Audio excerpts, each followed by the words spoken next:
तो देखो हम लोगों का आज का जो चैप्टर है वो है फाइनेंशियल मार्केट के ऊपर, है ना। तो अब तक देखो अपन ने सारे चीज़ों को देख लिया, पूरा वन शॉट देख लिए सब चीज़ों के, ठीक है। तो फाइनेंशियल मार्केट को अपन चल पढ़ने जा रहे थे, क्या चीज़ है फाइनेंशियल मार्केट। देखो मैं आसान शब्दों में बातें करना चाहता हूँ। मार्केट की बात करते हैं पहले, मार्केट क्या है, फाइनेंस क्या है और मार्केट क्या है, ठीक है। फाइनेंस आप लोग समझते हो, पैसे का लेन देन, ठीक है। मार्केट, मार्केट मतलब होता है बाजार, ऊपर लिखा हुआ भी मैंने, ठीक है। जब ये नोट्स लिखवाए थे तो मैंने आपको बताया था फाइनेंस का मतलब क्या है, बाजार। एक ऐसा बाजार जहां पर बायर आए और सेलर भी आए, ठीक है। एक ऐसा बाजार जहां बायर और सेलर दोनों आपस में मीट करते हैं, उसे मार्केट कहते हैं।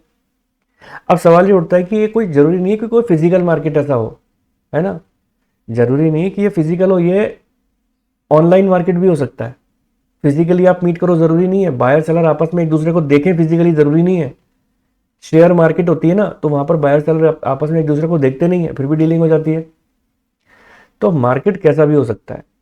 अब पूरी अगर अपन बात करें फाइनेंशियल प्लस मार्केट की, तो देखो तीन तरीके की मार्केट है जो आपको सामने दिखाई दे रही है। एक है कैपिटल मार्केट, एक है मनी मार्केट और एक है कमोडिटी मार्केट, ठीक है। फाइनेंशियल मार्केट, मनी मार्केट और कमोडिटी मार्केट बहुत इंपॉर्टेंट चैप्टर है अपने आप में। मैं आपको बता देता हूं ये मार्केट के दोनों चैप्टर ही बहुत इंपॉर्टेंट है, ठीक है। तो अच्छे तरीके से पढ़कर जाना है अपन को। अगर ये आपको बातें समझ में नहीं आई फिर आपको याद करना थोड़ा मुश्किल हो सकता है, इसलिए बहुत ध्यान से सुनते चले जाना। अब आपका मन में एक विचार आएगा कि सर ये कैपिटल मार्केट में आपने लिखवाया इक्विटी और डेट, मनी मार्केट के अंदर आपने लिखवाए हैं बड़ी लंबी चौड़ी बातें लिखवाई हैं, treasury bill, call money, commercial bill, commercial paper, certificate of deposit and term money, है ना। तो क्या क्या चीजें होती हैं, इनका मतलब क्या है। और फिर आपने इक्विटी को फिर और आगे बाइफरकेट कर दिया, प्राइमरी, सेकेंडरी, डेरिवेटिव। फिर प्राइमरी के अंदर और है, सेकेंडरी के अंदर भी और है। सर बिल्कुल दिमाग का नहीं होता चला जा रहा है, क्या क्या चीजें, क्या क्या याद करेंगे हम। मैं करना तो पड़ेगा बच्चों, अब तो एग्जाम ही आ गया। तो ओवरऑल बातों का मतलब समझो, फाइनेंशियल मार्केट एक ऐसा नेटवर्क है जहां पर इंस्टीट्यूशंस को लॉन्ग टर्म या शॉर्ट टर्म लोन मिलता भी है और वो देते भी हैं। नहीं समझे मेरी बात, फिर समझो। मैंने क्या बताया, फाइनेंशियल मार्केट एक ऐसा नेटवर्क बना दिया जहां पर जो इंस्टीट्यूशंस है ना वो लोन लेते भी हैं और देते भी हैं। अब लोन कैसा लेंगे कैसा देंगे, लॉन्ग टर्म लोन और शॉर्ट टर्म लोन दोनों ही होते हैं। अब आप बोलोगे सर ये लॉन्ग टर्म कैसे होते हैं, शॉर्ट टर्म कैसे। लंबे समय के लोन लॉन्ग टर्म, छोटे समय के शॉर्ट टर्म। अब बात यहां पर आती है सर कैपिटल मार्केट और मनी मार्केट में क्या डिफरेंस है। मैंने कहा देखो कैपिटल मार्केट कैसे मार्केट होती है, जहां पर बड़े बड़े लोगों की बातें होती हैं, बड़े लोगों की, बड़े लोगों, आप और हमारे जैसे बड़े लोग, जो 1 करोड़ की बात करें, 2 करोड़ के लेन देन की बात करें, 5 करोड़ की, 10 करोड़ की बात करें, है ना। वो लोग जो आप और हमारे जैसे लोग हैं, ठीक है, जो करोड़ों में बात करते हैं, उनके लिए कैपिटल मार्केट, है ना। और जो बहुत बड़े लोग हैं, बहुत बड़े लोग हैं, वो मनी मार्केट के अंदर डील करते हैं। जैसे कितने कलोल की बात करेंगे, कितने कलोल, वो कलोल की बात करेंगे 500 कलोल, है ना, 700 कलोल, 1000 कलोल, ऐसी, यानी 1000 करोड़ की। तो जो बहुत बड़े लोग हैं ना, मुकेश अंबानी, है ना, और टाटा, रतन टाटा, ऐसे ऐसे लोगों की जो मार्केट है वो मनी मार्केट। क्लियर हो रही है बात। देखो जितनी बुकिश लैंग्वेज को आप पढ़ोगे, जितनी बुकिश लैंग्वेज को अपन कोशिश करते हैं ना समझने की, वो समझ नहीं आती। क्यों नहीं आती, क्योंकि हम उसको आसान शब्दों में जानने की कोशिश ही नहीं करते। तो मैंने आपको क्या बात बताया, आप हमारे जैसे लोग जो कलोलों में बातें करते हैं, कौन से कलोल में, 10-20 कलोल में, ठीक है, तो वो कैपिटल मार्केट। और जो बहुत बड़ी बात करे वो मनी मार्केट की बातें आती हैं। यहां तक बात समझ में आती है। और अब हम बढ़ते हैं आगे की ओर। तो अब आप बोलोगे सर फिर कमोडिटी मार्केट क्या है। कमोडिटी मार्केट जो है उसके अंदर क्या क्या चीजें आती हैं वो भी बताऊंगा। देखो कैपिटल मार्केट में अगर कोई भी गड़बड़ी करता है तो क्या आती है, पुलिस। कौन सी पुलिस, सिंघम, सिंघम, है ना, वो वाली पुलिस, है ना। तो वो पुलिस का नाम क्या है, कैपिटल मार्केट की पुलिस का नाम क्या है, SEBI, security exchange board of India. Police police police police कहेंगे, police police, security exchange board of India, SEBI. अब आती है बात यहां पर कि मनी मार्केट की पुलिस का नाम क्या है, रिजर्व बैंक ऑफ इंडिया, है ना। और कमोडिटी मार्केट की पुलिस का नाम क्या है, कमोडिटी मार्केट की पुलिस का नाम forward market commission, forward market commission, है ना। और मजे की बात यह है कि कमोडिटी मार्केट हमारे कोर्स का पार्ट ही नहीं है, कोर्स का पार्ट है ही नहीं, हाइच नहीं। तो सर बताया क्यों? बताया इसलिए ताकि मैं तुम्हें बताऊं और फिर कटवाऊं कटवाऊं, ठीक है, बताऊं और फिर कटवाऊं और आपको खुशी मिल जाए, खुशी खुशी नहीं खुशी खुशी मिल जाए। समझ में आई बात? तो बताने पर जब फिर कटवा दो तो खुशी मिलती है ना, हाँ चलो बढ़िया, ये तो गया काम से, ये तो कोर्स में नहीं है। अब देखो, अब बात यहां पर आती है कि सर बात तो समझ में आई आपकी, तीनों पुलिस का नाम सुन लिया हमने। अब आती है बात कि कैपिटल मार्केट में दो तरीके की बातें होती है। अब देखो ऑब्वियस सी बात है, कैपिटल मार्केट के अंदर आप पैसा अरेंज करोगे। तो हम पिछले चैप्टर में इस बात को पढ़कर आए हैं, फाइनेंशियल मैनेजमेंट के अंदर हम ये चीज पढ़कर आए हैं कि पैसे को अरेंज करने के दो तरीके होते हैं। और सच बात बताऊं, ये बात तो आप अपनी बचपन से, यानी आपकी 11वीं क्लास आपकी बचपन थी तब से पढ़ते हुए आ रहे हो कि source of finance, source of finance.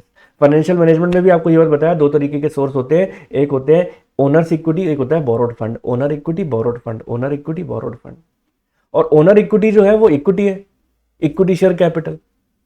और डेट जो है that is the borrowed fund है। अब आती है बात कि यहां पर कैपिटल मार्केट के अंदर जो ओनर इक्विटी है ना, यानी इक्विटी, उसके अंदर भी तीन बातें आती हैं, प्राइमरी मार्केट, सेकेंडरी मार्केट और डेरिवेटिव्स है। डेरिवेटिव, हाँ, प्राइमरी मार्केट के अंदर पब्लिक इशू, प्राइवेट प्लेसमेंट, सुने सुने से नाम है। कंपनी जब अकाउंट्स पढ़ रहे थे तो वहां पर भी इसकी थ्योरी के अंदर प्राइवेट प्लेसमेंट है। तो हमें तो कुछ याद ही नहीं है, तो हमने कंपनी की थ्योरी पढ़ी नहीं। तो बढ़िया बात है ना, नहीं पढ़ी तो अब पढ़ लेना, तो वहां पर भी काम आ जाएगा ये प्राइवेट प्लेसमेंट। सेकेंडरी में NSC, BSc, regional stock exchange, बड़ी बड़ी बातें है ना, सीएनबीसी में आते ना, NSC, BSc, regional stock exchange, है ना। तो ये सब बातें बता दूंगा अभी क्या होती हैं। डेरिवेटिव के अंदर क्या आता है? Exchange traded PSU bonds market. मजे की बात यह है कि डेरिवेटिव कोर्स में नहीं है, अभी नहीं पढ़ना आपको, जब और बड़े हो जाओगे तब पढ़ना है। डेट के अंदर आता है कॉर्पोरेट डेट और पीएसयूज बॉन्ड। चलो जी, अच्छी बात है, अब आगे बढ़ते हैं अपन।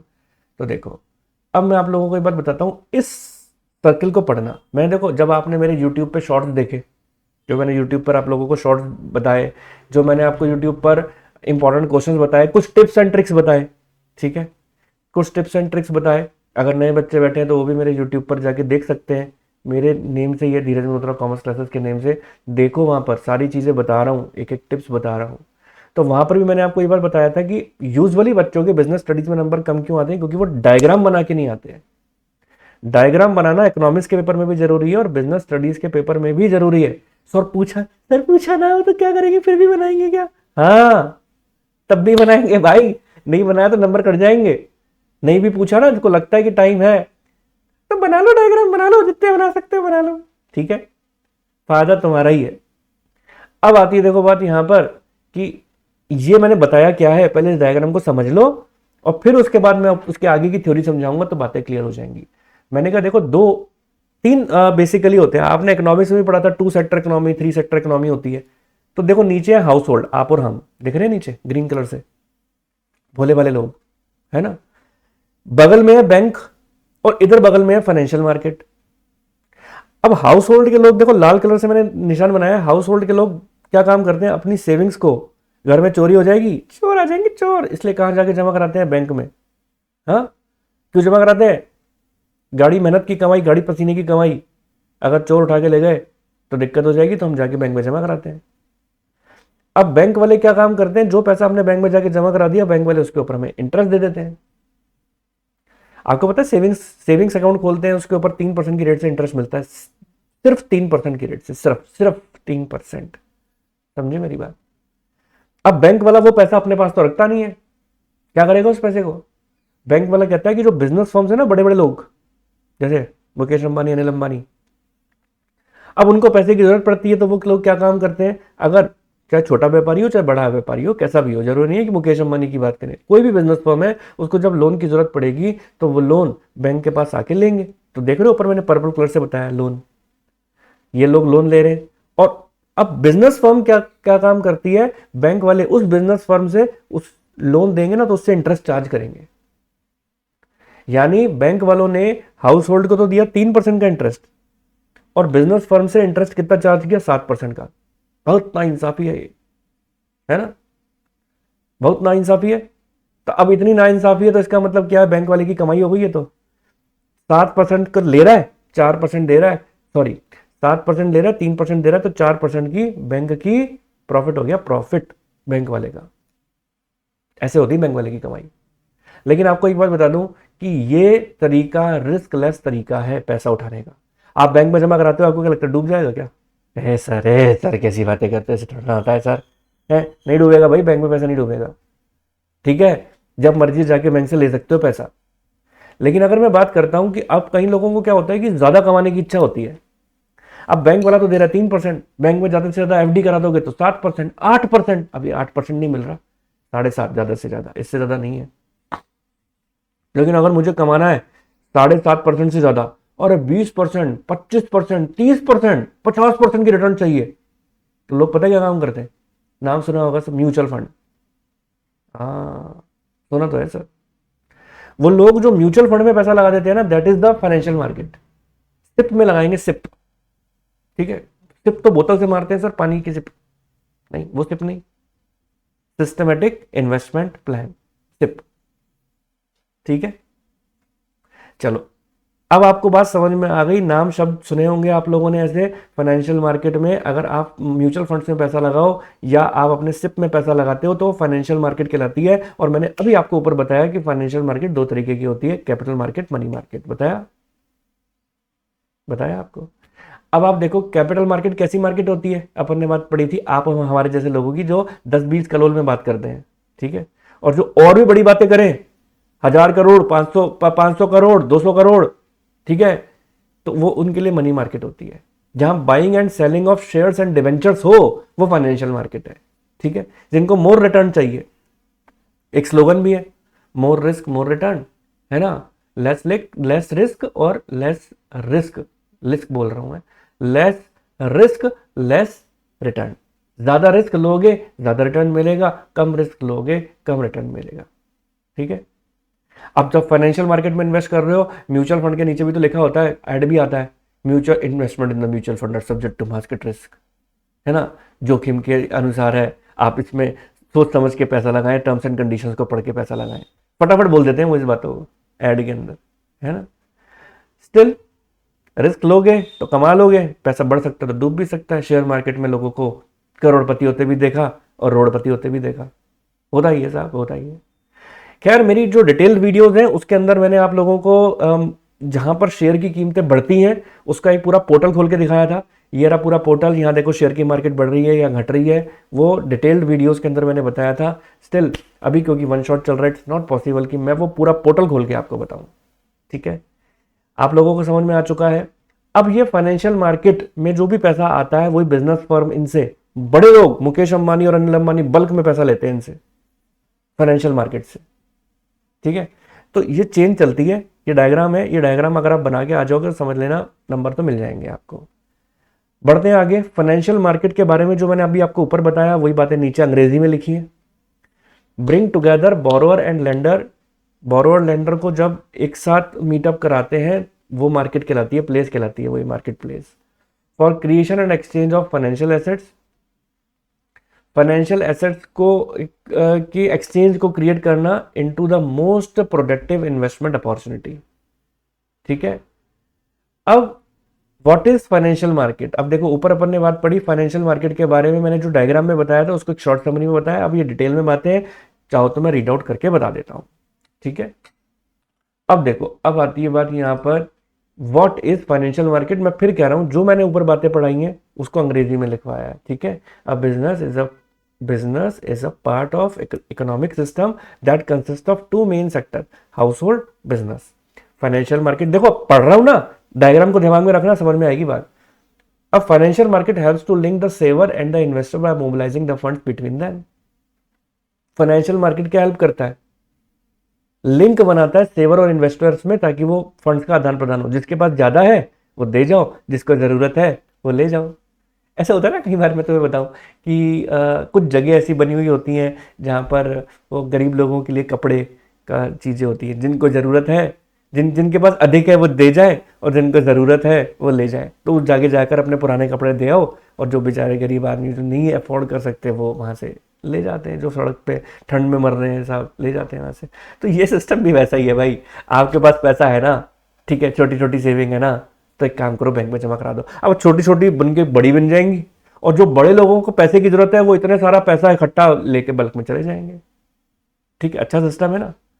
So doing so, it performs what is known as allocation function. When the allocation function is performed, two consequences will follow. The rate of return offered to the household would be higher. Scarce resources are allotted to those firms which have higher productivity for economy. वही बात जो मैंने भी बोली, similar लिखी हुई है इसमें। What are the function of financial market? Financial market के क्या क्या functions हैं? पहला है mobilization of saving and channelizing them into the most productive use. यानी आप अपने पैसे को वहां पर लगाते हो जहां पर सबसे अच्छा प्रोडक्टिव यूज होता है। आप बैंक में पैसा लगाते हो, ये सोच कर लगाते हो ना कि मेरे पैसे का अच्छा प्रोडक्टिव यूज होगा। बैंक वाला भी खुद अपनी जेब से थोड़ा देता है आपको 3% का इंटरेस्ट, वो भी आगे जाके इन्वेस्ट कर देता है, तभी तो बैंक वाला दे पाता है आपको। Facilitate price discovery in financial market, the household are supplier of funds and the business firm represent the demand, the interaction between the buyer and the sellers helps to establish a price for the financial assets. ठीक है, provide liquidity to the financial assets. Financial market facilitate easy purchase of sale and of financial asset. अगर आपको मान लो shares या debentures खरीदने, आप bank के पास मत जाओ, फाइनेंशियल मार्केट में चले जाओ, इजीली परचेज सेल कर सकते हो। ठीक है, तो आपके लिए एक इजी गोइंग हो जाता है। Reduce the cost of transaction. एक बार बताओ कि अगर आप खुद बेचने खरीदने जाओगे ना, तो आपकी कॉस्ट ऑफ ट्रांजेक्शन बहुत ज्यादा लगेगा। जैसे मान लो गोल्ड है, अब मैंने गोल्ड खरीद लिया फिजिकली, अब मैं उसको बेचने जाऊंगा ना तो मेरे को उसकी ट्रांजैक्शन कॉस्ट देनी पड़ेगी। लेकिन अगर मैंने ऑन पेपर गोल्ड खरीद लिया ना फाइनेंशियल मार्केट से, तो मैं बैंक वालों को ही बेच दूंगा, मैं बोलूंगा भैया तुम दोनों तुम्हारा खजाने का मुझे पैसा दे दो, तो वहां पर मेरी ट्रांजेक्शन कॉस्ट बच गई। तो फाइनेंशियल मार्केट से कहीं ना कहीं ट्रांजेक्शन कॉस्ट भी रिड्यूस हो जाती है। ठीक है, अब इसको याद करने का तरीका मैंने क्या बताया था, MUFLAR, मफलर, है ना, मफलर बताया था। सीक्रेट कोड M और U, फर्स्ट वाले का है M और U, है ना, M और U देखो फर्स्ट वाले का है mobilising of savings and channelise them into most productive use. F किसका है, सेकंड वाले का, facilitate price discovery. Third LA, liquidity of financial asset. L और A में देखो मैंने अंडरलाइन भी किया है। और आखिर में जो R है वो क्या है, cost of, reduce the cost of transaction. तो इससे आपको ये याद रह जाएगी इसके सारे पॉइंट्स। तो उम्मीद है यहाँ तक बात क्लियर हुई होगी। समझ में आई तो फटाफट से लाइक मारो ताकि मुझे पता लगे कि हाँ सब बच्चों को यहाँ तक क्लियर है। अब देखो, अब हमारे पास आती है यहाँ पर बात element oblique scope of business finance. हम पढ़ चुके हैं दो तरीके की मार्केट है, कैपिटल मार्केट जिससे हम लॉन्ग टर्म लोन उठाते हैं, और मनी मार्केट जिससे अपन शॉर्ट टर्म लोन उठाते हैं। बहुत ध्यान से सुनना, ठीक है, इधर उधर ध्यान गया नहीं कि आपको समझ में आना बंद हो जाएगा। अब देखो लॉन्ग टर्म की अगर मैं बात करता हूं तो देखो लॉन्ग टर्म कैपिटल मार्केट में दो तरीके की मार्केट आती है, एक आती है प्राइमरी मार्केट और एक होती है सेकेंडरी मार्केट। डिफरेंस आ जाएगा आपका प्राइमरी मार्केट का और सेकेंडरी मार्केट का। प्राइमरी मार्केट के अंदर यूजुअली होता है IPO, इनिशियल पब्लिक ऑफर। अब आप बोलोगे सर ये IPO क्या होता है, अब IPO भी समझ लो। मेरी कंपनी मैंने खोली, नई कंपनी खोली मैंने, ठीक है, धीरज मल्होत्रा कॉमर्स क्लासेस लिमिटेड, ठीक है, धीरज मल्होत्रा कॉमर्स क्लासेस लिमिटेड मैंने कंपनी खोल ली। अब मेरी कंपनी में फर्स्ट टाइम मैंने शेयर्स मार्केट में ऑफर किए, फर्स्ट टाइम मैंने कहा देखो भाई कंपनी खुली है, जिसको मेरे शेयर खरीदने आके मेरे से खरीद ले जाए। तो जब मैं कंपनी जब फर्स्ट टाइम मार्केट में शेयर उतारती है तो उसे अपन क्या बोलते हैं, IPO, इनिशियल पब्लिक ऑफर। मैंने आपको एक बार शेयर दे दिए, इक्विटी शेयर आपको ऑफर कर दिए, IPO ऑफर कर दिया, तो that is the primary market. क्या कंपनी वो अपने शेयर वापस लेगी ना। अब फॉर एग्जांपल मैं अपनी क्लास के एग्जांपल की बारे में बात करता हूं। मैंने मान के चलो अपनी क्लास में एंजल बैठी, मैंने एंजल को, मेरी कंपनी थी, मैंने शेयर दे दिए, उसने IPO के तहत मेरे शेयर खरीद लिए, ठीक है। अब इसको पसंद नहीं आ रहा यार, ठीक है, अब मुझे नहीं रखने, 3-4 महीने रखा, अब इसको लगा नहीं अच्छा नहीं लग रहा मुझे, अब ये शेयर वापस मुझे नहीं बेच सकती। अब ये शेयर किसको बेचने पड़ेंगे, मार्केट में इसको किसी और को बेचना पड़ेगा। अब इसने ऐश्वर्या को जाकर बेचे, ऐश्वर्या को खरीदने थे, इसने एंजल से खरीद लिए। IPO तो एक बार ही निकलता है। अब जब एंजल और ऐश्वर्या के बीच में जो शेयर्स की डीलिंग हो रही है, that is the secondary market.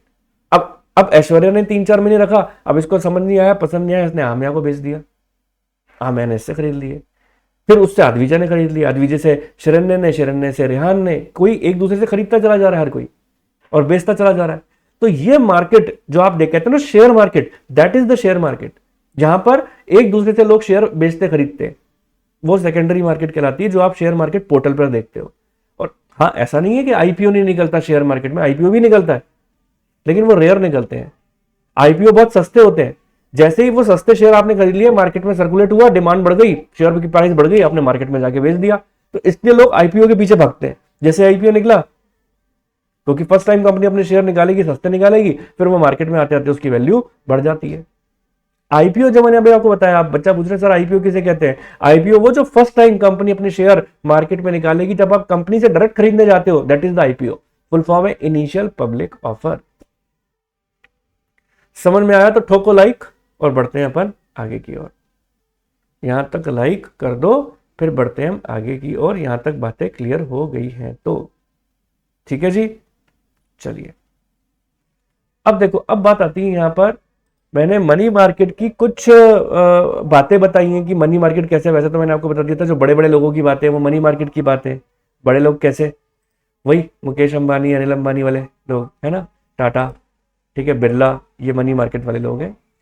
Provide fund for the meeting short term requirement, अपनी शॉर्ट टर्म रिक्वायरमेंट को पूरा करने के लिए। अब जैसे पैसे की जरूरत पड़ेगी तो अपनी शॉर्ट टर्म रिक्वायरमेंट को कहां से पूरा करेंगे? मनी मार्केट से करेंगे। मनी मार्केट के कौन से इंस्ट्रूमेंट होते हैं मैं आपको बात बताऊंगा। Funds used meeting for the temporary shortage of cash, मतलब मनी मार्केट में यूजुअली लोग जो पैसा उठाते हैं वो अपनी टेम्पररी शॉर्टेज को पूरा करने के लिए पैसा उठाते हैं। इन इंस्ट्रूमेंट कौन कौन से होते हैं इसके मैंने अभी आपको ऊपर भी लिखवाया था कि इसके इंस्ट्रूमेंट होते हैं call money, treasury bill, trade bill, commercial paper, इस तरीके के। और इनके बारे में भी अपन ने आगे जाके अभी पढ़ना ही है। अब कैपिटल मार्केट में कैसे होते हैं? मीडियम और लॉन्ग टर्म फाइनेंस को पूरा करने के लिए, इस टाइम पीरियड के लिए जो आप पैसा उठाते हो तो उसे अपन कैपिटल मार्केट कहते हैं। फंड्स कैसे यूज होते हैं इसके अंदर? For long term investment such as buying plant and machinery, building etcetera. ठीक है, प्लांट एंड मशीनरी को परचेज करना है आपने, बिल्डिंग परचेज करना है, उसके लिए होते हैं। ठीक है, अब आती है देखो बात यहाँ पर, इसके बाद आगे बढ़े तो आता है इंस्ट्रूमेंट्स। इसके इंस्ट्रूमेंट कौन से हैं मनी मार्केट के? भाई अपन ऊपर पढ़ के आए हैं इक्विटी और डेट। इक्विटी में कौन से आते हैं? आईपीओ, पब्लिक ऑफर, ये सब पढ़े थे अपन ने, है ना, primary market, secondary market. Money market के देखो इंस्ट्रूमेंट मैंने फिर से लिख दिए final, call money, treasury bill, trade bill, commercial paper, certificate of deposits. ठीक है, तो चलो सबसे पहले मैं कॉल मनी के बारे में बात करता हूँ कि कॉल मनी किसे कहते हैं। अब बात ध्यान से सुनना पहले मेरी, फिर अपनी किताबों में पढ़ते रहना, यही है लिखा हुआ। अब एक बात बताओ, मैं गया किसी भी बैंक में, XYZ बैंक, आईसीआई बैंक में गया, ठीक है, मैं कौन? मुकेश अंबानी, आईसीआई बैंक में गया। अब आईसीआई बैंक को बोला कि भाई देखो मुझे है ना ऐसा है, मुझे 2000 करोड़ का लोन चाहिए। मैंने कहा है क्या? मैंने कहा 2000 करोड़ का लोन चाहिए, कलोल, 2000 कलोल का। बोलेंगे हो कौन तुम? मैं मुकेश अंबानी। अच्छा, फिर मिल जाएगा आपको, कोई दिक्कत नहीं, 2000 करोड़ का। अब बैंक वाला तो एक बार खुद ही सर खुजाने लग गया, 2000 करोड़ कहां से लाऊंगा है।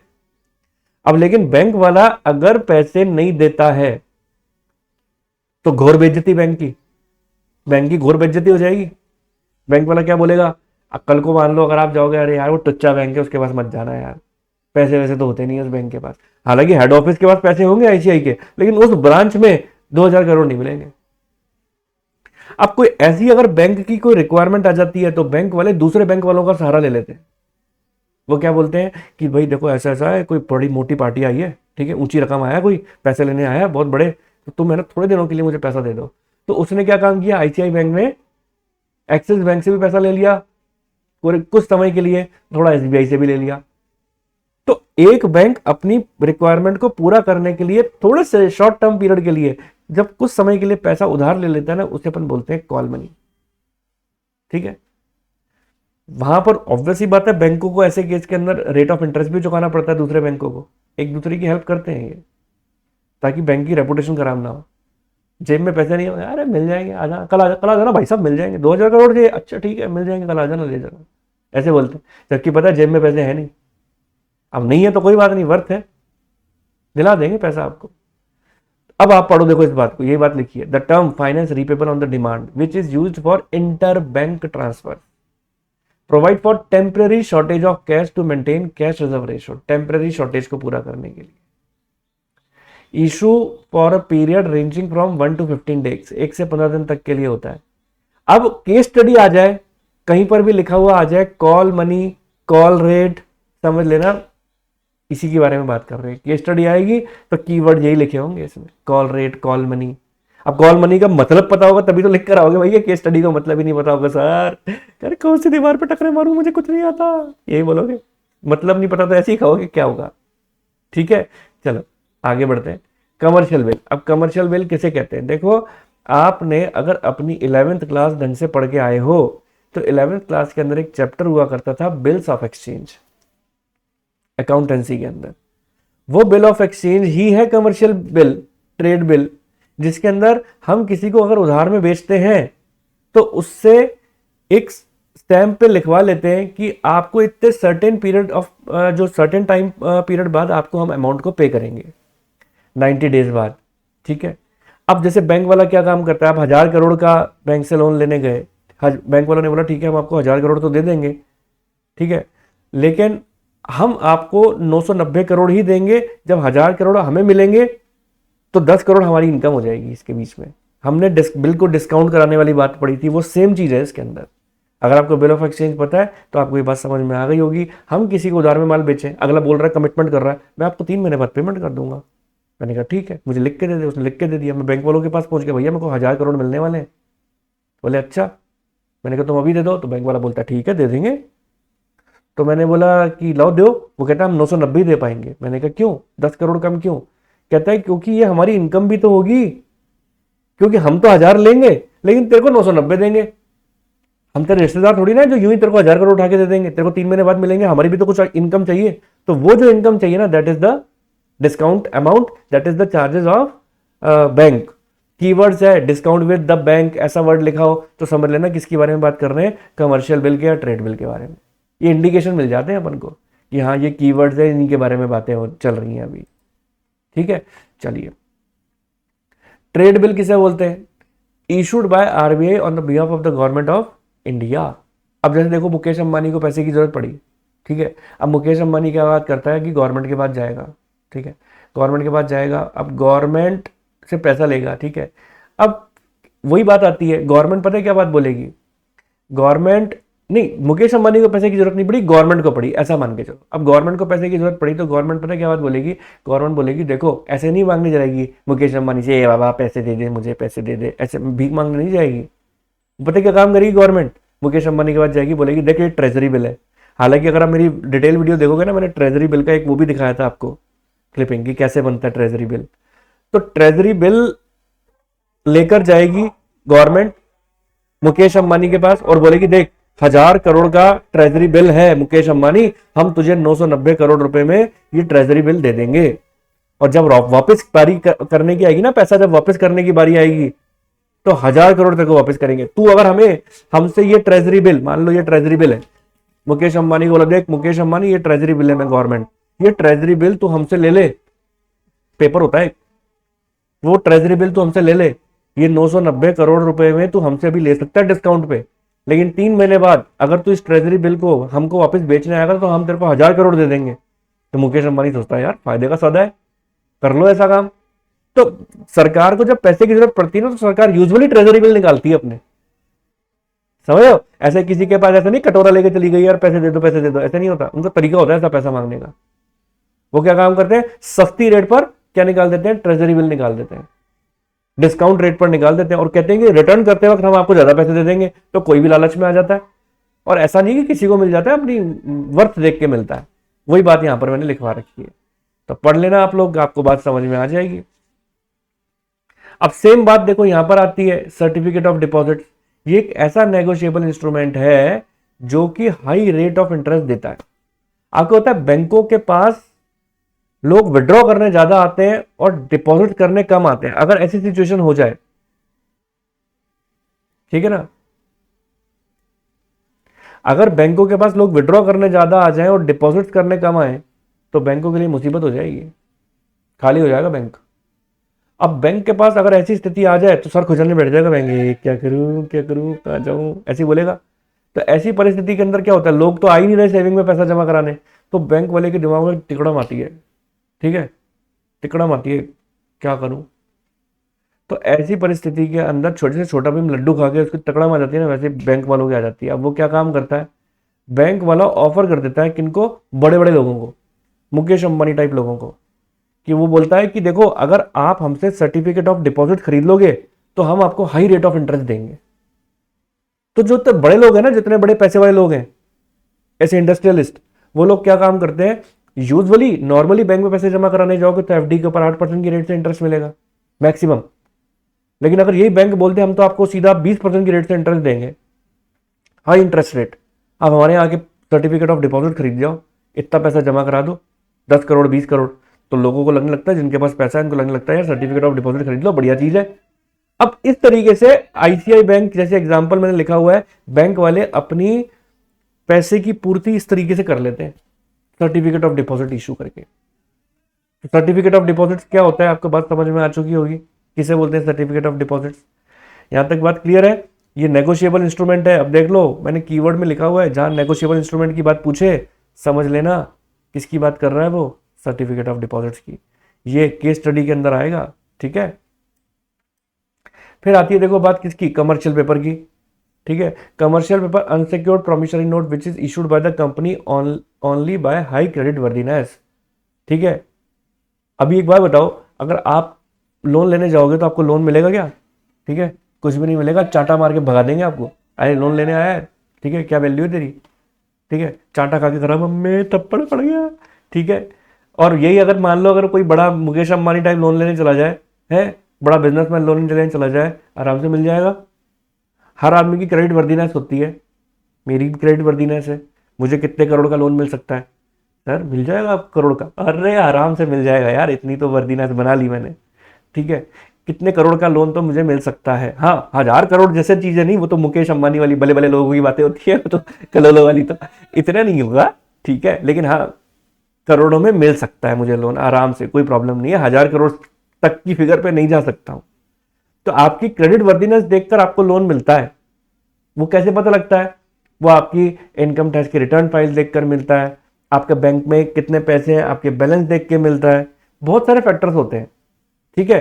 टैक्स जमा कराते हो आप, उसके हिसाब से आप कितना टैक्स जमा कराते हो उसके हिसाब से आपकी क्रेडिट वर्दीनेस होती है ना। तो मेरा कहने का मतलब ये है कि यूजुअली लोग बाग क्या काम करते हैं, कमर्शियल पेपर इशू करते हैं, क्रेडिट वर्दीनेस देखकर आपको कमर्शियल पेपर जो है इशू होते हैं और वहां पर आपको आपका लोन मिल जाता है। अब इस केस स्टडी को पढ़ना और जितनी भी बातें मैंने ये बात बताई हैं इसके सीक्रेट कोड बताए हैं मैंने। देख जैसे ना डीजे वाले बाबू मेरा गाना चला दो, है ना, वैसे इसका सीक्रेट कोड क्या है, तू चुपचाप सीडी चला दे, ठीक है, तू चुपचाप सीडी चला दे। टी फॉर ट्रेजरी बिल, ठीक है, चुप का सी कमर्शियल बिल, चाप का चाप, चुपचाप मतलब चुपचाप, चाप वाली वो चाप खाने वाली चाप नहीं, चुपचाप, ठीक है। चाप का सी से है कमर्शियल बिल, सीडी के से है क्या, सर्टिफिकेट ऑफ डिपॉजिट। कितना अच्छा देखो कोड है, सीडी पूरा मिल गया अपन को। चला के सी से है कॉल मनी, और दे हिंदी में दे का कोई मतलब नहीं होता। तो अब आपको पता लग चुका है कि कौन कौन से पॉइंट अपन ने पढ़े हैं। तो इसकी केस स्टडी आप जरूर से पढ़ना, उम्मीद करता हूँ बात आपको समझ में आई होगी, ठीक है।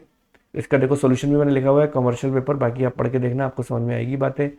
अब आती है बात यहाँ पर कि अगर मैंने कैपिटल मार्केट की बात करें तो कैपिटल मार्केट के बारे में लिखवा रखा है बच्चों, सब कुछ तो समझा दिया कैपिटल मार्केट क्या होता है, बताया तो था भी आपको। कैपिटल मार्केट वो जिसमें आप और हमारे जैसे लोगों की बातें होती हैं, जो किस में बातें करते हैं, कलोलों में, ठीक है, जो 1000 करोड़ से कम की बात करते हैं, 10-20 करोड़ की, ठीक है, वो कैपिटल मार्केट में आते हैं। जो बहुत बड़े लोग हैं वो मनी मार्केट के अंदर आते हैं, ठीक है। कैपिटल मार्केट में प्राइमरी मार्केट होती है, सेकेंडरी मार्केट होती है। प्राइमरी मार्केट मतलब आईपीओ, सेकेंडरी मार्केट मतलब जो मार्केट में शेयर्स जो सर्कुलेट करते हैं। प्राइमरी मार्केट के अंदर वो आईपीओ वाली बातें मैंने पूरी बताई हैं, पढ़ना इसको फर्स्ट टाइम, जब देखो being issued for the first time, इसको पढ़ना, नोट्स आप लोगों के पास है, ठीक है। ऑफर थ्रू प्रोस्पेक्टस, प्रोस्पेक्टस समझते हो, जब company first time share issue करती है ना, पहले अपना प्रोस्पेक्टस इशू करती है और उस प्रोस्पेक्टस में सारी बातें, सारी डिटेल लिखी होती हैं, कंपनी की कितनी कैपिटल है, कितनी वर्थ है, कंपनी का रजिस्टर्ड ऑफिस कहाँ है, सारी बातें लिखी होती हैं, उसके थ्रू करना। अब देखो ऑफर फॉर सेल और प्राइवेट प्लेसमेंट किसे बोलते हैं, ये दोनों का मतलब एक जैसा है, मैं आपको बता देता हूँ, ठीक है। आपने अगर सीएनबीसी देखा हो तो सीएनबीसी के अंदर यूजुअली पता है क्या होता है, वही लोग आते हैं, जैसे प्री ओपनिंग मार्केट होते हैं, जैसे 9:15 बजे मार्केट ओपन होती है। अगर आपको नहीं पता तो मैं आपको बता देता हूँ, कैमरा ओपन रहना चाहिए, सब बच्चों का याद रखना, ठीक है। कैमरा ऑफ हुआ, क्लास से आउट। मेरे पास यहाँ पे बटन है, जैसे वो मुकेम्बो के पास बटन था ना, वो मिस्टर इंडिया के मुकेम्बो, वो एक बटन दबाता है रॉकेट लॉन्च, ठीक है, हिंदुस्तान को बर्बाद मैं करूंगा, वही वाला बात है। मेरे पास ये बटन है सीधा। चलो अब ध्यान से सुनना, ऑफर फॉर सेल और प्राइवेट प्लेसमेंट किसे कहते हैं।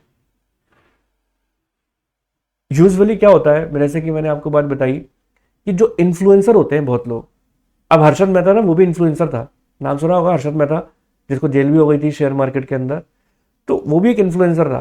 प्री ओपनिंग मार्केट के अंदर कुछ इन्फ्लुएंसर लोग आ जाते हैं और वो कहते हैं आज टीसीएस कंपनी के शेयर्स मुझे लगता है मार्केट में बहुत बढ़ने वाले हैं, मतलब कुछ ऐसी पंचायती करने के बैठ जाते हैं लोग, और मुझे लगता है ये बढ़ने वाले हैं, मुझे लगता है वो बढ़ने वाले हैं। फिर वो सारा बढ़े या नहीं बढ़े, लेकिन ये बोलना चालू कर देते हैं, एक अननेसेसरी का एक रूमर फैलाना चालू कर देते हैं। अब मैं आपको बोलना चालू कर दूं, आपके सामने मैं काफी इन्फ्लुएंसर हूं, बड़ा बड़ा आदमी हूं बहुत, आपको लगता है कि यार धीरज सर से ऊपर तो शेयर मार्केट कोई जानता नहीं है, और मैं अगर आप पूरी जनता को आके बोल दूं कि मुझे लगता है कि टीसीएल कंपनी के शेयर खरीदो या टीसीएस के खरीदो या बिरला आदित्य बिरला ग्रुप के, आपको लगेगा हाँ यार इसके बढ़ने वाले हैं। तो सब लोग क्या काम करते हैं, उन्हीं शेयर्स को खरीदना चालू कर देते हैं, धड़ाधड़ उसकी डिमांड बढ़ जाती है, ठीक है, वैसे बढ़नी हो या नहीं बढ़नी हो, लेकिन ऐसा करना चालू कर देते हैं।